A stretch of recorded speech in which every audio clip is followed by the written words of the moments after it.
I'm Ramona Casavan, and today we're based at the Tarlton International Raceway, bringing you all the action from a local scene with the Audi vs GTI Dragwars. We take a look at what this mad sport entails, and we also let you know what it's about and what do you have to do to be a part of this. 2 cars, 2 drivers, 1 quarter-mile strip, and you have all the ingredients for a successful drag race. But trust us, these machines are definitely not stock standard.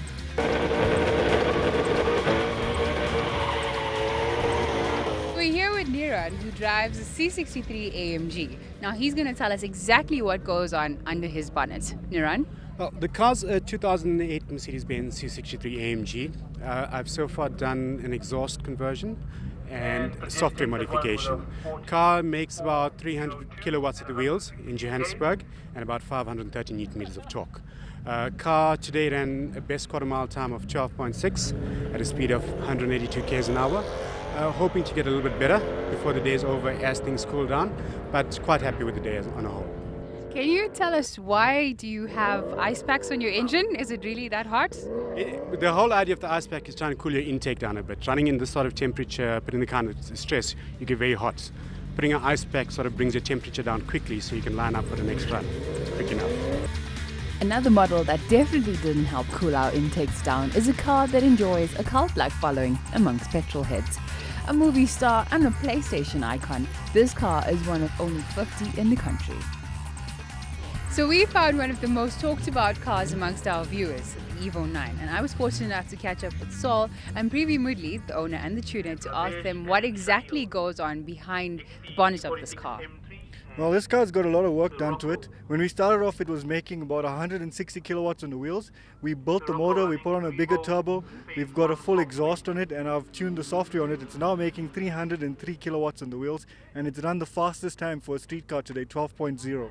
You said earlier on that there's only 50 of this in the country. What makes this Evo 9 so spectacular compared to other Evo 9s that are sitting in showrooms? Well, it makes basically twice the amount of power, and it's a very reliable street car. If you compare to everything else, you have to pay maybe 2 or 3 times more money to get similar kind of performance. So it's a supercar killer at the end of the day. If you had to put a tag on it, how much would you sell your car for? Wouldn't trade it for the world. From the Japanese to the Germans, there was a strong BMW presence at the track, and our next owner wouldn't trade his 325i for the world. After all, he spent the last 10 years replacing everything in it. I'm standing here with Shahid, who drives a 325i, and Shahid, clearly it looks like you've done quite a lot of work on your car. Take us through it and tell us what you've done. There's very little that's left of the original car. The suspension, drivetrain, even the safety features, especially the motor, are all from different derivatives of BMWs. We've strengthened everything. The motor's producing about 550 horsepower, and it's one of the fastest BMs in the country at the moment. How's the safety aspect of this vehicle? Because of the class we run, safety is a big issue. We have 4-inch safety belts, which is a requirement. The roll cage, which is also a requirement of the class, so it's very safe in that. It's safer, I would say, than a normal street car. And in terms of stats on your car, what's your kilowatts and your newton meters of torque? It makes 550 horsepower on the wheels and about 700 newton meters. The best time this car has run is at 10.3 seconds on the quarter mile. Today's best is I think at 10.9 with the traction slightly down. But I think we're the fastest car today, so we're enjoying it. With all the crazy sounds coming from the track and the mad modifications going on around us, we thought it was high time to catch up with the organizers of the show to find out how drag wars actually work. So with all the cars here, how do you get a winner at the end of the day? Well, this is a timed event, so the person that runs the fastest time normally wins. But for this event, what we're doing is we're having class racing. That means if you're in a specific class, you will basically have to run with the guy in your class. And we'll have eliminations, which is street style, similar to what Pink's All Out does. That means the last 8 from the best 8 cars in each class will get to line up against each other. We will get a hand down, and they will run to the end. Whoever runs the fastest time, whoever's the winner at the end, will basically win.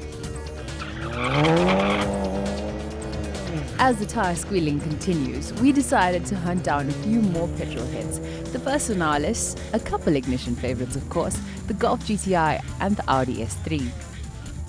I'm standing next to the Mark V GTI. It's dubbed the fastest one in the country, and here to tell me more about it is Samir and Devon. Tell us about your car, Samir. Well, the car is a stock standard. It's the stock standard engine on it. It's got a bolt-on factory Kia 4 turbo. It's got the Unitronic file on the engine. It's got the Unitronic file in the gearbox.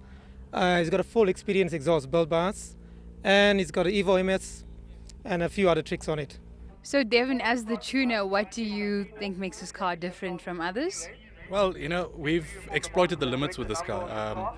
I think there's not another GTI in the country that does the kind of horsepower that this does on a dyno. It's a product of many sleepless nights, lots of trouble with the wives and children that we've never seen. So, yeah, we spend a lot of time, but eventually we reap the reward. We have the fastest Mark V GTI in the country, and well, we like to see somebody come and better the time.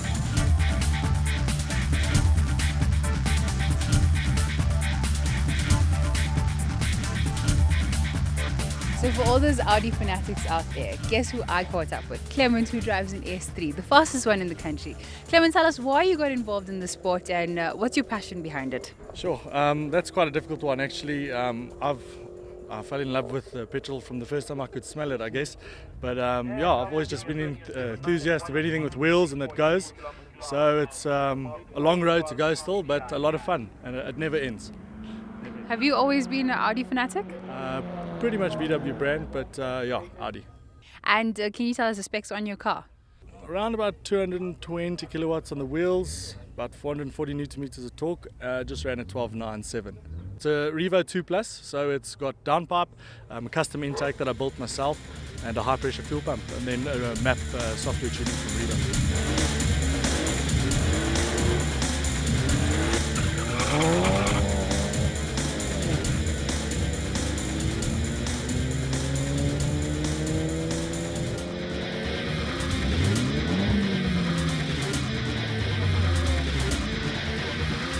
We've brought you all the fun, all the tyre spinning, as well as the smoke here at Tarlton International Raceway. Well, I can't wait until the next event, and I'm sure neither can you. Thanks for watching Ignition GT with myself, Ramona Casavan.